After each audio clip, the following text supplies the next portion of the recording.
എൻ്റെ പേര് ലിസി, USA എന്നാണ് വരുന്നത്. ആദ്യമായി അമ്മയ്ക്കും തിരുക്കുമാരനും ഈ വേദിയിൽ വന്ന് സാക്ഷി പറയാൻ ഇടയാക്കിയതിന് 1000 നന്ദി പറയുന്നു. 2024 കഴിഞ്ഞ വർഷം ജൂൺ 23 കാനഡയിൽ വെച്ചാണ് ജോസഫ് അച്ഛൻ്റെ ഉടമ്പടി, അവിടെ വെച്ചാണ് ഞങ്ങൾ ഉടമ്പടി എടുക്കുന്നത്. അച്ഛൻ അവിടെ വരികയും 2 ദിവസത്തെ ഉടമ്പടി ക്ലാസ്സുകളും ഉടമ്പടി ധ്യാനം അറ്റൻഡ് ചെയ്യുകയും ഞങ്ങളവിടെ വെച്ച് ഉടമ്പടി എടുക്കുകയും ചെയ്തു. ഞാനും എൻ്റെ കുടുംബവും അതിൽ പൂർണ്ണമായി പങ്കെടുത്തിട്ടുണ്ടായിരുന്നു. അതിൽ ആദ്യം വെച്ചൊരു നിയോഗം എന്ന് പറയുകയാണെങ്കിൽ അത് ഭയങ്കര അത്ഭുതകരമായി മാതാവ് ഒരു സമയ ചുരുക്കത്തിലൂടെ ഞങ്ങൾക്ക് നേടിത്തന്ന ഒരു അനുഗ്രഹമായിരുന്നു. പൂർണ്ണ വിശ്വാസം ആയിട്ടല്ലായിരുന്നു ആ നിയോഗം ഞാൻ വെച്ചത്.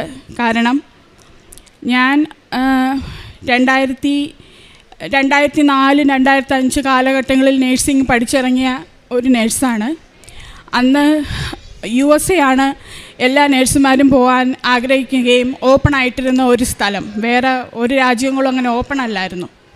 അന്ന് മുതൽ ഞാൻ എൻ്റെ IELTS എല്ലാം ഫസ്റ്റ് ചാൻസിൽ പാസ്സാകും, CGFNS പാസ്സാകും, NCLEX പാസ്സാകും, എല്ലാ എക്സാമും പാസ്സാകുമെങ്കിലും ഇവിടെ എൻ്റെ പേപ്പർ വർക്ക് മൊത്തം തടസ്സമായിരുന്നു. അത് മുന്നോട്ട് പോകും തോറും ഭയങ്കര കോംപ്ലിക്കേറ്റഡായിട്ട് പോകും. അങ്ങനെ 2007, 8, 9 കാലങ്ങളിൽ അമേരിക്ക ഉപേക്ഷിച്ചു. ഞങ്ങൾ 2011 ആയപ്പോൾ ഞങ്ങൾ കാനഡയിലോട്ട് പോയി. കഴിഞ്ഞ 14 വർഷമായിട്ട് കാനഡയിലാണ്. അങ്ങനെ ഈ US 2017 ഓപ്പൺ ആവും. ഞാൻ വീണ്ടും അങ്ങോട്ട് പോകാൻ അപ്ലൈ ചെയ്യും. എൻ്റെ പേപ്പർ നടക്കത്തില്ല. ആർക്കുമില്ലാത്ത ഒരുപാട് തടസ്സങ്ങൾ പറയാനാണെങ്കിൽ അത് എനിക്ക് പോലും മനസ്സിലാകത്തില്ല എന്താണ് ഇത്ര തടസ്സമെന്ന്. അങ്ങനെ അതൊരു സൈഡിൽ ഇട്ടിരിക്കുവാണ്. എപ്പോഴെങ്കിലും പോകാം, ഇപ്പം എന്തായാലും കാനഡയിലാണല്ലോ, ഇനി US പോകണ്ട, ദൈവത്തിന് അത് ആഗ്രഹമില്ലായിരിക്കും എന്ന് വിചാരിച്ചു. അങ്ങനെ കഴിഞ്ഞ വർഷത്തെ ഉടമ്പടി പങ്കെടുത്തപ്പം അച്ഛൻ പറഞ്ഞ ഒരു കാര്യമാണ് സ്ട്രൈക്ക് ചെയ്തത്. നിങ്ങൾക്ക് നടക്കും എന്ന് നിങ്ങൾക്ക് ഉറപ്പുള്ള കാര്യങ്ങൾ നിങ്ങൾ ഉടമ്പടിയിൽ വെക്കരുത്. നിങ്ങൾക്ക് എന്ത് നടക്കില്ല അതാണ്. ഞാനൊരു ചലഞ്ചായിട്ടാണ് അത് എടുത്തത്. അച്ഛൻ പറഞ്ഞത് എനിക്കൊന്ന് അറിയണമല്ലോ. അപ്പോൾ ഞാനത് എൻ്റെ ഫസ്റ്റ് അത് പറയണമെന്ന് വെച്ചില്ല. ഞാൻ വേണ്ട, US പ്രോജക്റ്റ് പറയണ്ട അച്ഛൻ്റെ അടുത്ത്, വേറെ എനിക്ക് ഒരുപാട് പ്രശ്നങ്ങൾ എല്ലാവർക്കും ഉള്ള പോലെ ഉണ്ട്, നമുക്കത് വെക്കാം. പക്ഷേ ഉടമ്പടി കാശുരൂപം മേടിക്കാൻ അച്ഛൻ്റെ അടുത്ത് ചെന്നപ്പോൾ ഒരു 5 സെക്കൻഡ്സ് നമുക്ക് സമയം തരും. അച്ഛനോട് നിങ്ങൾക്ക് എന്തെങ്കിലും പറയാം. പക്ഷെ അച്ഛൻ്റെ അടുത്ത് ഞാൻ ചെന്നപ്പോൾ എനിക്ക് പെട്ടെന്ന് വന്നത്, അച്ഛാ ലാസ്റ്റ് 18 years ഞാൻ US വേണ്ടി ട്രൈ ചെയ്യുന്നു, പക്ഷേ നടക്കുന്നില്ല, എനിക്കറിയത്തില്ല. അച്ഛൻ എന്നെ ഒന്ന് നോക്കി, ഇങ്ങനെ നോക്കിയിട്ട് തോന്നു, കണ്ണടച്ച് ഇങ്ങനെ കാണിക്കുക മാത്രമേ ചെയ്തുള്ളൂ. എന്നിട്ട് എൻ്റെ നെറ്റിയിൽ കൈവച്ച് പ്രാർത്ഥിച്ച് എന്നെ പറഞ്ഞു വിട്ടു. അപ്പം തിരിച്ച് ഉടമ്പടി എടുത്തു. വളരെ നല്ലൊരു അനുഭവമായിരുന്നു. പ്രാർത്ഥിച്ച് ഉടമ്പടി എടുത്തു, വീട്ടിൽ വന്നു. വീട്ടിൽ വന്നപ്പോഴും ഞാൻ ആലോചിക്കുവാണ്, ഇൻ കേസ് ഇനി US എംബസി എന്നെ ഇൻ്റർവ്യൂവിന് വിളിച്ചാൽ പോലും ഞങ്ങളുടെ എംബസിയുടെ ക്യൂ വെച്ച് 2027 അല്ലാതെ നോർമൽ പ്രോസസ്സ് അല്ലെങ്കിൽ പോലും, ഇതിപ്പോൾ എനിക്ക് ഒത്തിരി തടസ്സമുണ്ട്, ഈ തടസ്സം മാറി ഈ നോർമൽ പ്രോസസ്സ് ആയാൽ പോലും 2027 മാത്രമേ എനിക്കൊരു ഇൻ്റർവ്യൂ US എംബസിയിൽ കിട്ടുകയുള്ളൂ. ഞാൻ വന്ന് വീട്ടിലിരുന്നു പ്രത്യക്ഷീകരണ പ്രാർത്ഥന ചെല്ലുന്നുണ്ട്. വളരെ സജീവമായി ഞാനും എൻ്റെ ഭർത്താവും അച്ഛൻ പറഞ്ഞ പോലെ പള്ളിയിൽ പോകുന്നു, ബൈബിൾ വായിക്കുന്നുണ്ട്. ഞങ്ങൾക്ക് തന്നെ ഒരുപാട് മാറ്റങ്ങൾ ഞങ്ങളുടെ ജീവിതത്തിൽ വന്നു. ക്ഷമിക്കാൻ പറ്റാത്തവരോട് ക്ഷമിക്കാൻ പറ്റുന്നു, മറ്റുള്ളവരെ സ്നേഹിക്കാൻ പറ്റുന്നു, മറ്റുള്ളവരെ അംഗീകരിക്കാൻ, അങ്ങനെ കുറേ മാറ്റങ്ങൾ ഞങ്ങൾ വന്നു. അത് കഴിഞ്ഞ് ഒരു ഉടമ്പടി എടുത്ത് വീട്ടിൽ വന്ന് 2 ദിവസം കഴിഞ്ഞപ്പോൾ എൻ്റെ ഉള്ളിൽ നിന്ന് ഒരാൾ പറയുകയാണ്, ഒരു ലെറ്റർ എഴുതാൻ. ഒരു ലെറ്റർ എന്ന് പറഞ്ഞാൽ എങ്ങോട്ട്? അപ്പോൾ ഞാൻ എൻ്റെ ഉള്ളിൽ നിന്ന് പറയുന്ന പോലെ മാതാവ് പറയുന്ന ഒരു ലെറ്റർ എഴുത് US എംബസിയിലോട്ട് ഒരു ലെറ്റർ എഴുതാമെന്ന് പറയുന്നത് അത്ര ചെറിയ കാര്യമല്ല. വാട്ട് ബാക്ക്ഗ്രൗണ്ട്സ്, ഒരു ബാക്ക്ഗ്രൗണ്ടും ഇല്ലാതെ എനിക്ക് US വിസ തരണമെന്നോ, ഞാൻ ഗ്രീൻ കാർഡിന് അപ്ലൈ ചെയ്തിട്ട് വർഷങ്ങളായെന്നോ, ഞാൻ മാതാവിനോട് ഇതൊക്കെ ചോദിക്കുന്നുണ്ട്. അപ്പോഴും പറയുകയാണ്, ഒരു ലെറ്റർ എഴുത്, ഒരു റീസണും വേണ്ട, നീ ഒരു ലെറ്റർ എഴുത്. ഞാൻ ലെറ്റർ മീൻസ് ഒരു ഇമെയിലാണ്, ഒരു പ്രൊഫഷണൽ ലെറ്റർ ഒന്നുമല്ല. ഞാൻ ഇമെയിൽ എടുത്തു, തുറന്നു വെച്ചു. ഞാൻ എംബസിയിലോട്ട് എൻ്റെ ഉള്ളിൽ എന്താണോ ഒരാൾ പറയുന്നേ അത് വെച്ച് ഞാൻ എഴുതുകയാണ്. ഒരു എംബസിയിലൊരു വ്യക്തിക്ക്, ആ വ്യക്തിക്ക് വേണ്ടി ഞാൻ പ്രത്യക്ഷിക്കാരൻ്റെ പ്രാർത്ഥന ഒരു 7 പ്രാവശ്യം ഞാൻ കൈവച്ച് ചൊല്ലി. ഈ കിട്ടുന്ന ലെറ്റർ ആർക്കാണോ ആ വ്യക്തി, ആ കുടുംബം, എനിക്ക് ആരാന്ന് പോലും അറിയത്തില്ല. ഞാൻ എഴുതിയ ലെറ്റർ ഇതാണ്. ഞാൻ എൻ്റെ 20 വയസ്സുകളുള്ളപ്പോൾ, ഞാൻ നേഴ്സിംഗ് കഴിഞ്ഞിട്ട് 18-19 ഇയേഴ്സ് ഉള്ളപ്പോൾ ഞാൻ ട്രൈ ചെയ്ത ഒരു സ്വപ്നമാണ് എൻ്റെ US മൈഗ്രേഷൻ. ഇപ്പോൾ അത് കഴിഞ്ഞു 10 വർഷം കഴിഞ്ഞു, 15 വർഷം കഴിഞ്ഞു, almost 18 years. I M in my early 40s. എൻ്റെ മകൾക്കിപ്പോൾ 18 വയസ്സായി. ഇപ്പോഴും നിങ്ങൾ എന്തുകൊണ്ട് ഇതെനിക്ക് തരുന്നില്ല? നിങ്ങൾ എന്തുകൊണ്ട് ഇത്രയും തടസ്സങ്ങളിൽ എന്നെ കൊണ്ടുപോകുന്നു? അതൊരു റീസൺ. ബട്ട് അതൊരു റീസൺ അല്ല. അവരെനിക്ക് വിസ തരാനൊരു റീസൺ അല്ല. രണ്ടാമത്തെ റീസൺ വെച്ചു. എൻ്റെ മോൾ 12th കഴിഞ്ഞു. അവൾക്കൊരു യൂണിവേഴ്സിറ്റി കയറണമെങ്കിൽ നിങ്ങളൊരു ഓപ്പർച്യൂണിറ്റി തന്നാൽ കൊച്ചിന് അവിടെ പഠിക്കാം. പക്ഷേ അതും ഒരു റീസൺ അല്ല. കാനഡയിലെ സിറ്റിസനായ എനിക്ക് എൻ്റെ കൊച്ചിനെ US വിട്ട് പഠിപ്പിക്കാം. അപ്പോൾ അതൊരു റീസൺ, വാലിഡ് റീസൺ അല്ല. ഇത്രയും 2 റീസൺ എഴുതി മാതാവിൻ്റെ അടുത്ത് പ്രാർത്ഥിച്ച് ഞാൻ ഈ ലെറ്റർ സെൻഡ് ചെയ്തു. 2 ദിവസം കഴിഞ്ഞപ്പോൾ ഒരു ചൊവ്വാഴ്ച 2:30 I got the message back. My letter got accepted by the US Embassy. അത് അക്സെപ്റ്റ് ചെയ്യുകയും എനിക്ക് ഇൻ്റർവ്യൂ എത്രയും പെട്ടെന്ന് തരാൻ വേണ്ടിയിട്ട് US എംബസിയിലോട്ട് അവർ എൻ്റെ പേപ്പർ വർക്ക് അയക്കുകയും ചെയ്തു. എനിക്കൊരു ടൈം മെഷീനിൽ കയറിയിരിക്കുന്ന ഫീലായിരുന്നു. പിന്നെ മാതാവ് എനിക്ക് ഇൻ്റർവ്യൂ വരുന്നു, അതും വീക്സ്, ഓരോ ആഴ്ചകളുടെ വ്യത്യാസത്തിൽ മെഡിക്കൽ വരുന്നു, ഇൻ്റർവ്യൂ വരുന്നു. എൻ്റെ ഉടമ്പടി തീരുന്നതിന് 90 ദിവസത്തിന് മുൻപായിട്ട് എനിക്കും എൻ്റെ ഹസ്ബൻഡിനും എൻ്റെ പിള്ളേർക്കും US ഗ്രീൻ കാർഡ് അപ്രൂവായി ഞങ്ങളുടെ വീട്ടിൽ വന്നു. അതെനിക്കറിയില്ല. US പ്രോസസ്സ് ചെയ്തിട്ടുള്ള ഒരാൾക്കേ അറിയത്തുള്ളൂ എത്ര ഹാർഡാണ് ആ രാജ്യത്തിലോട്ടുള്ള മൈഗ്രേഷൻ എന്ന്. അതും 5-10 വർഷമല്ല. ഞാൻ ഒരുപാട് ധ്യാനങ്ങൾ കൂടിയിട്ടുണ്ട്, ഒരുപാട് ഉപവസിച്ചിട്ടുണ്ട്. ഞാൻ തപസ് ധ്യാനങ്ങൾ കൂടാത്ത ആളല്ല. ഒരുപാട് ഇതിനു വേണ്ടി പക്ഷേ എൻ്റെ മാതാവ് എൻ്റെ മുന്നിൽ കൂടെ നടന്ന് എന്നെ ആ രാജ്യത്ത് കൊണ്ടുപോവുകയായിരുന്നു.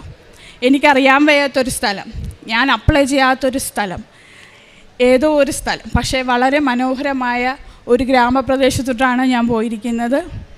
അവിടെ മാതാവ് മുന്നമേ നടന്നുകൊണ്ട് എനിക്ക് ഓരോ കാര്യങ്ങളും അവിടെ എനിക്ക് ക്രമീകരിച്ച് തന്നിട്ടുണ്ട്. അവിടെ ചെന്നതിന് ശേഷവും, കഴിഞ്ഞ മാർച്ചിലാണ് ഞാനവിടെ മൂവ് ചെയ്തത്. എൻ്റെ ഹസ്ബൻഡും പിള്ളേരും കഴിഞ്ഞ മാസമാണ് ഞങ്ങളുടെ കൂടെ ജോയിൻ ആയത്. അത് കഴിഞ്ഞിപ്പോൾ സാക്ഷ്യം പറയാനായിട്ട് മാതാവിനോട് ഇടയ്ക്ക് പ്രാർത്ഥിക്കുമായിരുന്നു. മാതാവ് ഇതൊരു അത്ഭുതമാണ്, എനിക്ക് സാക്ഷ്യം പറയണമെങ്കിൽ ഇവിടെ എനിക്ക് വന്നേ പറ്റുള്ളൂ. ഒരു പുതിയ ഹോസ്പിറ്റലിൽ കയറിക്കഴിഞ്ഞാൽ ഒരു ലീവ് പോലും കിട്ടാത്ത സ്ഥലത്ത് നിന്ന് എൻ്റെ മാനേജർ 2 ആഴ്ചത്തെ ലീവിനാണ് എനിക്ക് സാക്ഷ്യം പറയാനായിട്ട് ഞങ്ങളെല്ലാവരും കൂടെ അവിടെ നിന്ന് ഇവിടെ വന്നത്. അപ്പോൾ ഇതായിരുന്നു എൻ്റെ ആദ്യത്തെ വളരെ അത്ഭുതകരമായ മാതാവിൻ്റെ സമയഘടികാലത്തിൻ്റെ മാതാവ് എനിക്ക് എൻ്റെ കണ്ണ് തുറപ്പിച്ച് അത്ഭുതമായിട്ട് എന്നെ നടത്തിക്കൊണ്ടുപോയ ഒരു അത്ഭുതം. പിന്നെ രണ്ടാമത്തെ അത്ഭുതം എന്ന് പറഞ്ഞാൽ എൻ്റെ ഹസ്ബൻഡിന് കാനഡയിലായിരിക്കുമ്പോൾ ഒരു 8-9 വർഷമായിട്ട് ജോലിക്ക് പ്രശ്നമാണ്. ഓരോ വർഷവും ഓരോ ജോലിയായിരിക്കും, സ്ഥിരമായിട്ട് നിൽക്കത്തില്ല. ഒരു വർഷം കഴിയുമ്പോൾ ഒന്നെങ്കിൽ ലേ ഓഫ് ആകും, അല്ലെങ്കിൽ അവർക്ക് അവേഴ്സ് കുറയും, അല്ലെങ്കിൽ അവർക്ക് ആളെ വേണ്ടെന്ന് പറയും. അങ്ങനെ അതും ഉടമ്പടി ധ്യാനത്തിൽ കഴിഞ്ഞ പ്രാവശ്യം വെച്ചു. മാതാവേ, ഇനി ഒരു ജോലി മാറ്റം ഉണ്ടാകാതെ ഒരു നല്ലൊരു ജോലി കൊടുക്കണമെന്ന് പ്രാർത്ഥിച്ചതിൻ്റെ ഫലമായിട്ട് അവിടുത്തെ കാത്തലിക് സ്കൂൾ ബോർഡിൽ തന്നെ ഒരു ജോലി മാതാവ് സ്ഥിരമാക്കി അത്ഭുതകരമായി അത് കൊടുക്കുകയും, അത് കിട്ടേണ്ടാത്ത ഒരു ജോലിയല്ല, പക്ഷേ ഞങ്ങൾ പ്രാർത്ഥനയുടെ ഫലമായിട്ട് അതെല്ലാ തടസ്സങ്ങളും മാറി പുള്ളിക്കത് കിട്ടുകയുണ്ടായി. അത് മാതാവിന് ഈശോയ്ക്കും അതിനൊത്തിരി നന്ദി പറയുന്നു. പിന്നെ ഈ ഉടമ്പടിയിലൂടെ ഒരുപാട് മാറ്റങ്ങൾ ഞങ്ങൾക്കുണ്ടായിട്ടുണ്ട്. ഉടമ്പടി അച്ഛൻ പറയുന്ന പോലെ ആ ഉടമ്പടിയായിട്ട് തന്നെ ചെയ്യുമ്പോൾ നമ്മളല്ലാതായി മാറും. നമ്മളൊത്തിരി വ്യത്യാസങ്ങളുണ്ടാവും.